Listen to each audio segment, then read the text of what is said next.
আমি দেশ বিদেশে ঘুরে ঘুরে। দীর্ঘদিন আত্মগোপনে থাকার পর অবশেষে আটক হয়েছেন আওয়ামী লীগের সাবেক এমপি এবং কণ্ঠশিল্পী মমতাজ বেগম।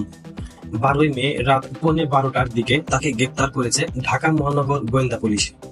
মমতাজ বেগম রাজধানীর ধানমন্ডিতে একটি বাসায় আত্মগোপনে ছিলেন। গোপন সংবাদের ভিত্তিতে মধ্যরাতে তাকে আটক করে ডিবি কার্যালয়ে নেওয়া হয়েছে। ছাত্র জনতার অভ্যুত্থানের পর শেখ হাসিনার পতনের পর মমতাজ আত্মগোপনে চলে যান।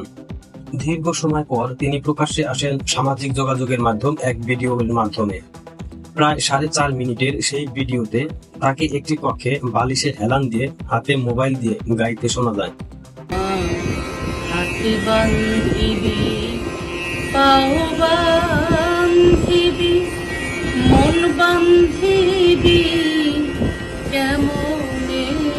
এই ভিডিওটি সামাজিক মাধ্যমে ব্যাপক আলোড়ন তোলে। মমতাজ বেগমের বিরুদ্ধে রাজধানী ঢাকা এবং মানিকগঞ্জে বৈষম্য বিরোধী আন্দোলন চলাকালীন সময়ে সংঘটিত হত্যা এবং হত্যা চেষ্টা সহ একাধিক মামলা রয়েছে।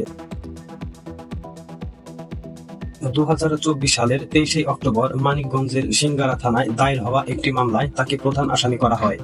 মামলায় মমতাজ বেগম, দেওয়ান জাহিদ আহমেদ সহ আওয়ামী লীগ এবং তার অঙ্গ সংগঠনের 109 জন নেতাকর্মীর নাম উল্লেখ করা হয়।